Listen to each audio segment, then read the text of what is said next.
Bonjour, sinon bonsoir, chers frères et sœurs. Alors, sur la page de Météo Politique Ivoirienne, la vérité vous rendra libre. Nous allons parler des interprétations que l'Église catholique et les Juifs donnent des fils de Dieu qui s'unirent aux filles des hommes. Alors, écoutons l'un des pères de l'Église catholique dont l'enseignement a été transmis de génération en génération par les enseignants, par les peuples, par les docteurs de la loi. Il s'agit du père de l'Église, Saint Augustin, qui est un Africain d'origine. Alors, Saint Augustin nous dit que les fils de Dieu sont les enfants du troisième fils d'Adam et Ève, Seth. Et ces enfants étaient pieux. Donc, ce sont ceux-là qui sont appelés les fils de Dieu. Et ces enfants pieux vont aller s'unir avec les filles des hommes qui sont en réalité, selon saint Augustin, les filles de Caïn, donc d'une descendance rebelle. Alors les fils de Dieu sont pieux pendant que les fils de Caïn sont rebelles. Et ce sont les deux qui s'unirent pour mettre au monde les Néphilim. D'autres parleront même de l'union entre les Noirs et les enfants pieux de Seth. Ça, c'est une parenthèse, mais ce n'est pas l'explication de saint Augustin. Alors, pourquoi saint Augustin tient ce raisonnement? Saint Augustin tient ce raisonnement parce que sachez que saint Augustin réfléchissait pour connaître Dieu. Et Dieu lui a dit, c'est comme si tu prenais l'immensité de la mer tu mettais la mer dans un trou. Donc ici, saint Augustin réfléchit au Fils de Dieu et nous donne une réponse scientifique, disons, raisonnable. Parce que pour lui, les fils de Dieu ne peuvent pas être des esprits, parce que les esprits ne peuvent pas s'unir aux hommes. Vous voyez, parce que les anges, normalement, n'ont pas de sexe, puisque au ciel, on ne s'unit pas. Vous voyez? Donc, voilà pourquoi saint Augustin donne cette explication raisonnable et rationnelle. Pour dire, si on les appelle fils de Dieu, c'est parce qu'ils sont pieux. Et puisqu'ils sont pieux, donc ce sont les enfants de Seth qui ont reçu une éducation religieuse, pieuse. Pendant que Caïn, qui a été maudit, a eu des enfants rebelles. Selon la loi du talion, ces enfants sont rebelles parce qu'il est maudit. Donc, c'est ces filles qui sont unies aux fils de Seth pour faire les Néphilim. Mais là, il ne faut pas oublier que ça ne répond pas à cette interrogation, puisqu'on dit que c'était des géants. Donc, s'ils se sont unis biologiquement, pourquoi naissent des géants? Parce que normalement, devaient naître des personnes normales. Parce que Seth est une personne normale, Caïn est une personne normale. De l'union entre les enfants de Seth et de Caïn devaient naître des personnes normales, non des personnes de 3 mètres, de plusieurs mètres, des personnes, des géants, comme on le dit dans le livre de la Genèse. Donc là, il y a une limite. Et ça ne correspond pas biologiquement à ce que nous constatons dans la Bible. Parce que de ces deux couples d'hommes, de personnes, ne peuvent pas naître des géants. C'est qu'il y a quelque chose qui agit sur l'ADN, sur la biologie de ces enfants. Et qu'est-ce qui a pu agir sur la biologie? Alors, on va interroger les Juifs. Les Juifs nous disent que les fils de Dieu sont en fait les anges qui ont désobéi à Dieu. Parce que nous savons qu'il y a eu une bataille dans le ciel. Michel et ses anges ont combattu le diable. Et ils ont été jetés ici, dans la mer et sur terre. Donc pour eux, ceux qui se sont unis aux filles des hommes, ce sont les anges. Mais eux, ils résolvent le problème de l'union en disant que ces anges ont pris des corps d'hommes et c'est ainsi qu'ils sont unis aux filles des hommes et ils ont fait des géants. Ça, c'est beaucoup plus proche encore de la science et de la raison parce que ces anges sont venus dans l'âme des hommes, ont pris corps des hommes et ainsi de l'union entre l'homme, disons les fils de Dieu qui sont venus, qui ont pris chair d'homme et les filles des hommes sont nés des enfants. Mais puisque eux, ils peuvent agir sur l'ADN, donc naissent des géants. Et ça se comprend.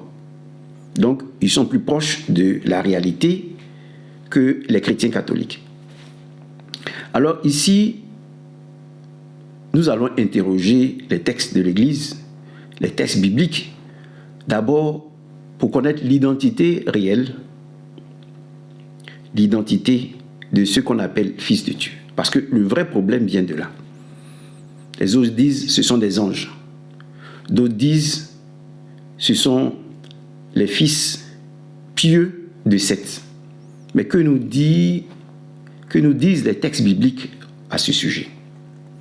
Alors, je voudrais vous faire écouter, sinon lire, je voudrais vous lire le texte d'Ézéchiel au chapitre 10 qui nous décrit la gloire de Dieu.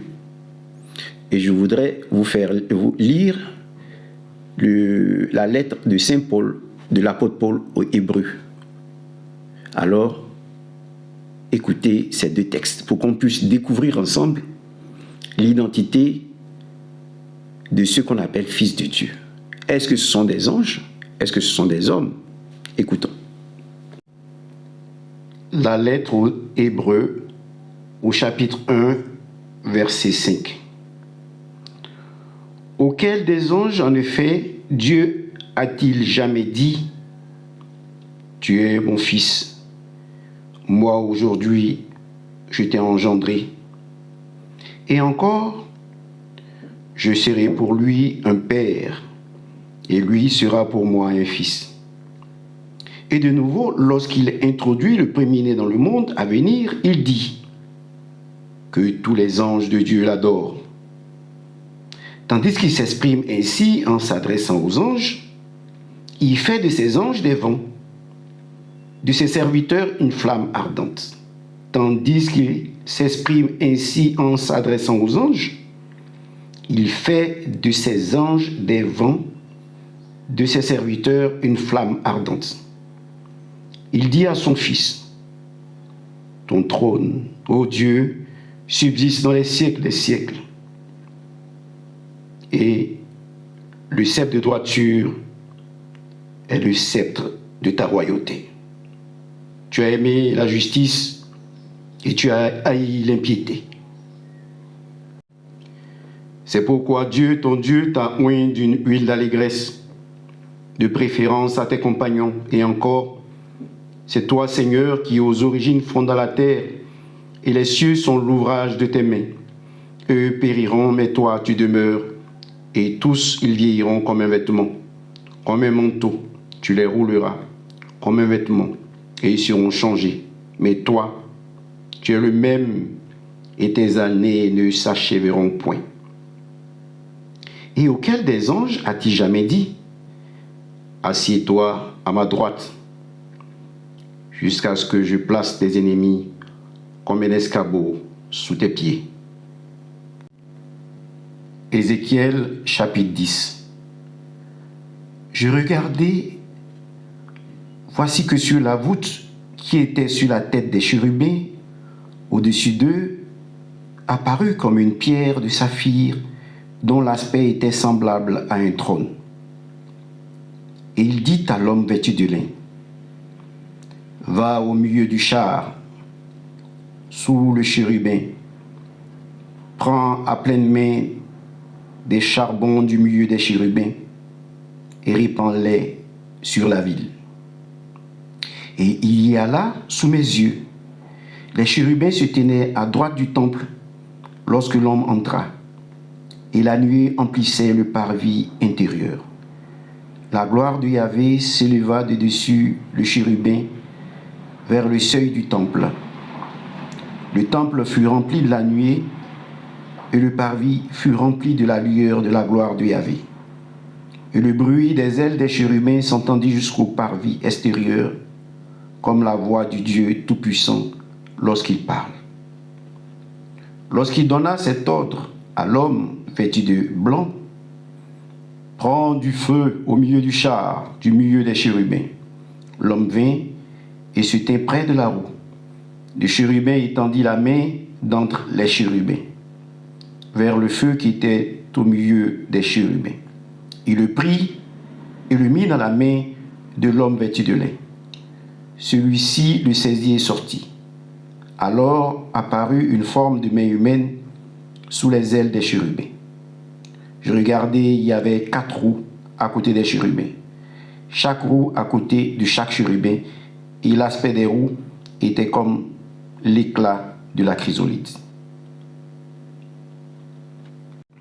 Chacun avait 4 faces. La première était la face du chérubin, la seconde une face humaine, la troisième une face de lion, et la quatrième une face d'aigle. Les chérubins s'élevèrent, c'était l'animal que j'avais vu sur le fleuve Kébar. Lorsque les chérubins avançaient, les roues avançaient à côté d'eux. Lorsque les chérubins levaient les ailes pour s'élever de terre, les roues ne se tournaient pas non plus à côté d'eux. Lorsqu'ils s'arrêtaient, elles s'arrêtaient. Et lorsqu'ils s'élevaient, elles se levaient avec eux, car l'esprit de l'animal était en elles. Alors, lorsque nous écoutons ces 2 textes, ceux qui identifient les fils de Dieu aux anges se trompent. Les Juifs se trompent sur l'identité. C'est-à-dire, les fils de Dieu ne sont pas des anges. Les fils de Dieu ne sont pas non plus les fils de Seth. Alors, les fils de Dieu constituent une race à part. Ce ne sont pas les anges, ce ne sont pas des anges, ce ne sont pas des hommes, ce ne sont pas des chérubins, c'est une race à part. Et c'est ce que nous constatons dans ce que nous dit ici Ézéchiel, le prophète Ézéchiel. Lorsqu'il nous parle des 4 faces, il nous parle de la face de l'homme. Il nous parle de la face du lion. Il nous parle de la face d'aigle. Il nous parle de la face du chérubin. Dans d'autres textes, on nous parle même de la face du taureau. Alors, ces faces indiquent des mondes. Les aigles représentent le monde des anges, des esprits.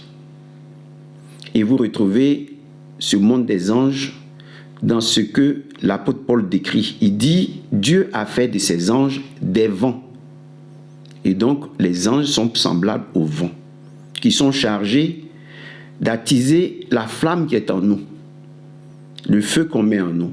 Et qui dépose le feu en nous, c'est la race des lions.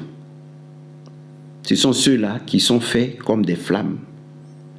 Et c'est de ceux-là que l'apôtre Paul parle lorsqu'il dit à Jésus, parmi tes compagnons, les compagnons, c'est à toi que j'ai donné le sceptre royal.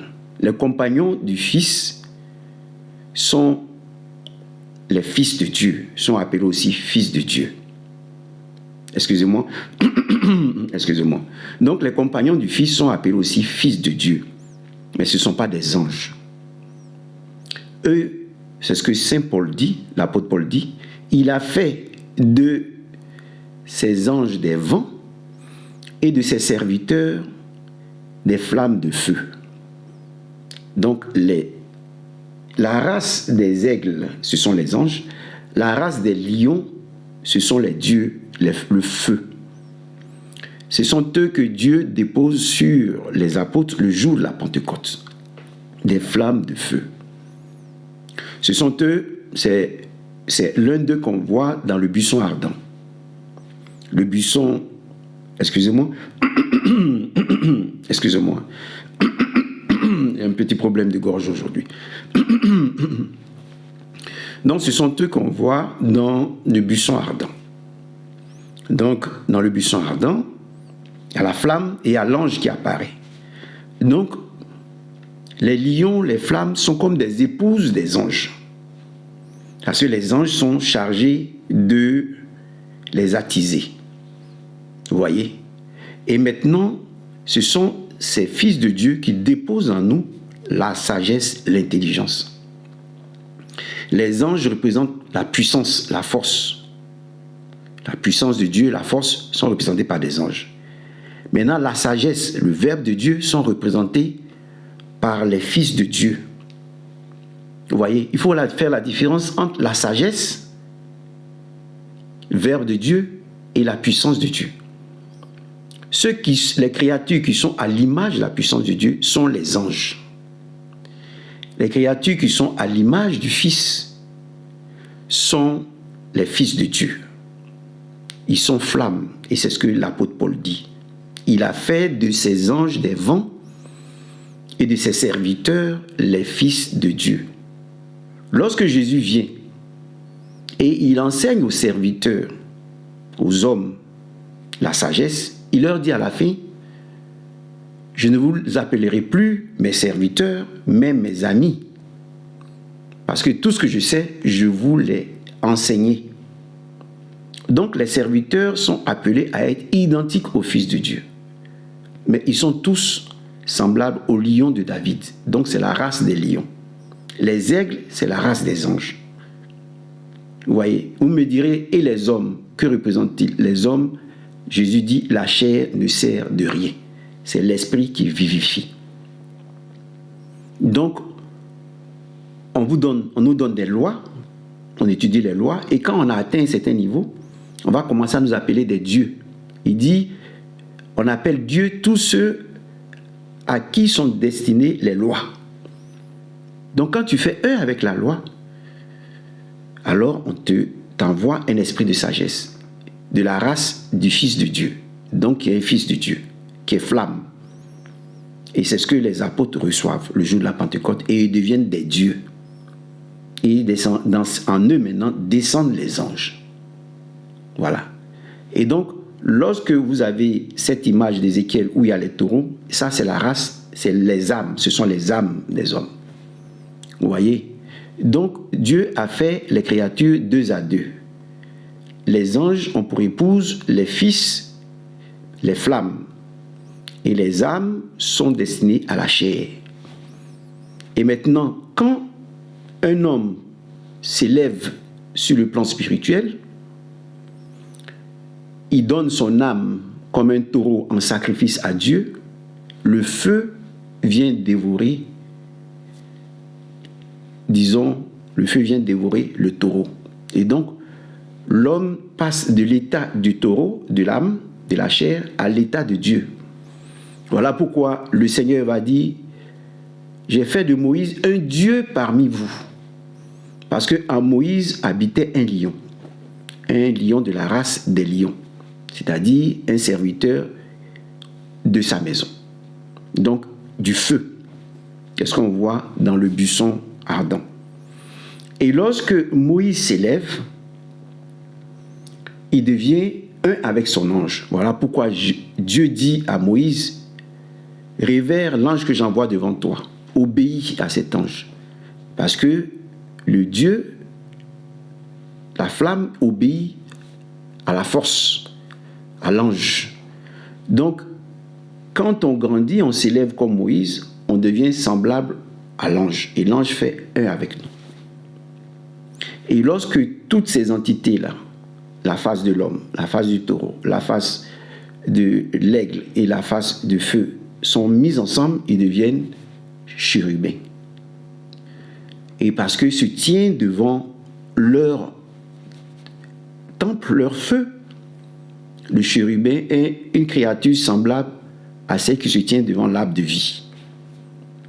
personne ne peut arrêter. Et c'est cet esprit-là qu'on appelle l'esprit de l'animal. C'est-à-dire, il ne connaît pas de sentiments. Voilà. Quand tu grandis, tu t'élèves, tu nais de l'eau et de l'esprit, après tu atteins la taille, tu fais un avec ton chérubin. Et là, tu n'as plus de sentiments. Tu deviens comme un animal. Tu obéis à Dieu directement. Rien ne peut te séparer de Dieu. Voilà l'évolution. Donc, les fils de Dieu qui se sont unis aux filles des hommes, ce sont, excusez-moi, le feu. Vous avez vu, par exemple, que Dieu, lorsqu'il descend sur la montagne du Sinaï pour parler à Moïse, il vient dans le feu. Parce que sa puissance, la terre ne peut pas contenir sa puissance. Donc, il vient dans le feu. Mais le feu a encore fait peur au peuple juif, au peuple d'Israël. Alors, Dieu dit à Moïse, je me manifesterai aux hommes, mais plus sous cette forme. Alors, comme il va se manifester, eh bien, le feu va devenir chair à Marie. Il va sortir chair. Jésus de Nazareth. Vous voyez, tout ce parcours, le diable est capable, Satan est capable de suivre ce parcours. Vous voyez, vous avez vu, par exemple, Jean-Baptiste qui tressaille d'allégresse quand il entend la voix de Marie. Et on va dire plus tard que c'est une lampe qu'on allume. C'est-à-dire, dans cette chair, Dieu va déposer un lion, un être de feu. Il est béni depuis le sein de sa mère. C'est-à-dire, le feu qui va animer les apôtres le jour de la Pentecôte, parce qu'ils avaient peur. Mais après avoir reçu le feu, ils étaient ardents. Eh bien, ce feu-là va habiter Jean-Baptiste dès le sein de sa mère. Voilà pourquoi on dit, lui là, ce n'est pas un apôtre, ce n'est pas un prophète, c'est un messager. Il est plus grand que les apôtres, il est plus grand que les prophètes. Vous voyez, c'est ce que Jésus dit. Mais Jésus lui-même, et sachez que Jean-Baptiste n'est pas né d'une union, c'est-à-dire Dieu est intervenu spécialement parce que sa maman était stérile. Eh bien, Marie, elle n'a pas eu d'union avec l'homme. Et elle a mis au monde un enfant. Parce que le feu, les fils de Dieu sont capables de se faire chair dans le sein, dans les entrailles d'une femme. C'est ainsi qu'ils sont descendus sur terre. Ils sont fait chair à travers les entrailles d'une femme et se sont unis aux filles des hommes. Voilà comment ça s'est passé. Maintenant, ici, je vous donne ce qui se passe en Afrique qui nous permet de comprendre ce principe-là. Et je vous parle ici de Dr Sen. C'est-à-dire, vous allez... Excusez-moi, je vais prendre un texte ici pour vous en parler. Ici, il s'agit d'entretien exclusif avec professeur Nseme. Vous allez sur TikTok, sur DMK Classique, et vous allez voir ce professeur de médecine qui dit qu'il examine un corps qui est dans la morgue. Il finit d'examiner le corps, il vient, il fait son diagnostic, le monsieur est mort. Il vient dans son bureau, quelqu'un toque, frappe à sa porte, la personne entre, c'est le mort qui est en train de lui parler. Et le mort lui dit, à telle personne te donnera ça. Il dit son testament. Étrangement, il dit son testament. Donc lui, il sort et il interroge le gardien de la morgue. Mais tu n'as pas vu telle personne? Il dit non, je n'ai pas vu la personne. Il repart à la morgue, il trouve la personne étendue. Donc il rencontre la famille, il dit ce qu'il a reçu comme testament. Et la sœur confirme que le mort lui a dit qu'au docteur, il a dicté son testament. Vous voyez? Mais cela veut dire quoi? Cela veut dire que dans ce mort se trouve un fils de Dieu, disons, une créature de l'autre monde qui vit avec l'âme de cet homme. Et lorsqu'il sera enterré, eh bien, l'âme, cette créature va partir avec son âme et vivre dans un autre corps. C'est-à-dire cet homme, on peut le retrouver dans un autre endroit qui se marie et fait tout. Parce qu'ils prennent l'aspect de l'homme dans lequel ils ont vécu. Vous voyez, c'est comme de l'argile. C'est-à-dire, quand ils vivent en toi, ils prennent tout, ton identité, tout ton visage te ressemble. Voilà. Un peu ce que disait la fille, la jeune dame hier. C'est-à-dire, ceux qui viennent, elles sont mortes, mais ils viennent en elles des personnes, des créatures qui s'identifient à elles. Un peu comme tu prenais de l'argile, tu mets dans un moule et qui donne le visage de la personne. C'est la même chose. Donc cet homme va continuer de vivre. Mais c'est la créature qui est en cet homme qui va continuer de vivre. Comme ça, cela s'est passé au Bénin. Voilà. Et même faire des enfants. Parce que l'âme va transmigrer et entrer dans un corps humain. Et quand la transmigration va se faire, eh bien, dans un corps humain, il pourra aller avec une femme et faire des enfants. Eh bien, c'est ce que les Juifs nous ont dit lorsqu'ils ont dit les anges ont pris possession du corps des hommes pour s'unir. Oui, ils sont plus proches de la réalité. Mais c'est ce que je viens de vous expliquer, c'est que ces fils de Dieu peuvent entrer dans les entrailles eux-mêmes d'une femme comme Jésus, feu, est venu dans les entrailles de Marie et apparaître sous l'aspect des hommes. Toute cette puissance, le diable a. Il peut faire ça. Il peut initier un enfant déjà dans le sein de sa maman. Mais la seule chose qu'il ne puisse pas faire, c'est de mourir sur la croix et d'aimer, de prier et de demander pardon pour ceux qui sont en train de l'assassiner. C'est ça que le diable ne peut pas faire. Donc je voulais dire aux gens qui m'ont attaqué hier parce que je tendais la main à Nanaba Kamara, notre président de la Cour constitutionnelle, que ce que le diable ne peut pas faire, c'est ça justement. Priez pour ceux qui vous persécutent et concéder le pardon à la flamme qui s'étiole et qui peut renaître. Parce que cette femme, je prie et je sais qu'elle n'est pas méchante. Mais sous la pression, elle a fait ce qu'elle a fait. Et le président nous dit ceci, je suis obligé d'introduire la politique pour que vous compreniez. Le président Gbagbo nous dit, lorsqu'on détruit une maison et que vous riez, après ils viennent vous détruire. Ils vous détruisent. Ne soyons pas divisés. Je profite de ma méditation pour dire, soyons unis. Même si nous avons été maltraités par nos frères du Nord et autres, nous aimons-les, ouvrons les bras, accueillons-les. Vous voyez, la différence entre Satan et Dieu, c'est que Satan peut faire tout ça. Il peut venir dans le sein d'une femme à travers les fils de Dieu, parce qu'eux, ils sont feu, et ils peuvent se transformer en chair humaine. Comme Dieu, Jésus, feu, Dieu, feu au Sinaï, s'est fait homme dans le sein de la Vierge Marie. La Vierge Marie n'a pas connu d'homme. Les fils de Dieu déchus peuvent faire la même chose. Mais la seule chose qu'ils ne puissent pas faire, c'est de mourir sur la croix. Et de prier pour les ennemis qui les assassinent. Quand vous avez fait ça, vous êtes vraiment un enfant de Dieu. Et vous êtes sur le chemin de Dieu et le diable ne peut pas vous vaincre. Parce que le principe du diable, c'est de susciter la colère en vous, la haine en vous. Et lorsqu'il a suscité la haine en vous, il vous a vaincu. Donc, ne laissez pas la haine vous envahir. Laissez la justice se faire. La justice se fera en Côte d'Ivoire. Mais la haine ne doit pas accompagner la justice. Voilà le message que j'avais à vous transmettre ce soir pour notre méditation.